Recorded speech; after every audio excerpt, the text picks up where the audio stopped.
बालमटाकली परिसर से मुंबई के लिए टेम्पो में रोटी, पानी की बोतल और दलिया। मुंबई के प्रदर्शनकारियों को ग्रामीण इलाकों में खाना मिलेगा। मराठा आरक्षण के लिए संघर्ष योद्धा मनोज जरांगे पाटिल आजाद मैदान में भूख हड़ताल पर हैं। राज्य भर से उनके आंदोलन के जवाब में मराठा मावले मुंबई पहुंचे।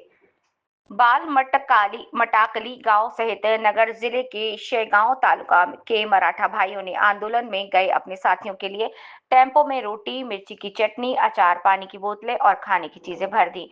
उनके लिए शिपिंग की व्यवस्था की गई। महाराष्ट्र अहिल्यानगर से पांडुरंग निंबाळकर की रिपोर्ट।